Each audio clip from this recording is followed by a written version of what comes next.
Hi, I'm Chet Tart with American Football Monthly, and today we're talking with John Gordon, who's in town to kick off the World Leadership Conference coming up in March 1st through the 5th, and the first is a sports summit. And we're going to talk sports today. Welcome, John. It's good to be with you. I'm glad you're here. Oh, thanks. Good to see you. You had a great inspirational conversation today, but we're going to be talking to high school coaches. Let's talk about, if we could, what happened yesterday at the Clemson game.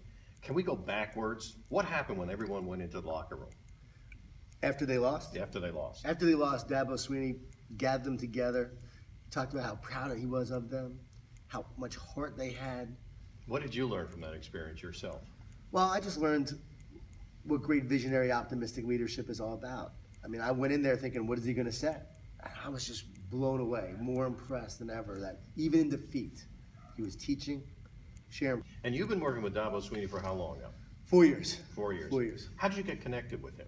Chad Morris read Training Camp, walked into a bookstore, was looking for something inspirational, going through a tough time years ago, and he read it when he was at Tulsa, I believe, and it just really spoke to him. He thought it was a book about excellence, but then he reads it, realized it's a book about relationship, a book about being your best. Most of the coaches talk about X's and O's. Right. Let's talk about the soft stuff, because Okay. that's the pushback I hear. It's, Chad, it's soft. It's soft. What is it? Well, I don't see it as the soft stuff. A lot of people think it's soft. It's not soft. It's what leadership is all about. Let's talk about how to get that material besides your books. I Yeah. mean, if you go to colleges, they teach leadership, but it's not that type of stuff. No. And when I do talk to some of the professors at college, they say, this is the soft stuff. We can't measure it, so I can't give a degree in it. Right. What's your thoughts about that? I mean, where can these coaches get this Right. material? Well, I'm seeing it change. I mean, there is a mindset. I mean, I was just with the Kansas City Royals GM, Dayton Moore. He just had a book come out about creating a championship culture. Right.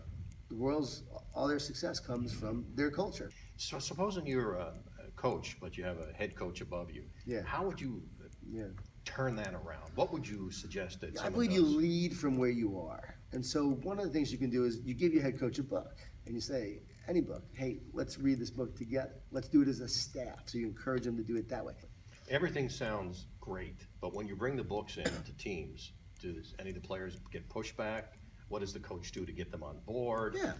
You know that happens. Yeah, it happens. It happens. But that's what positive leadership is all about.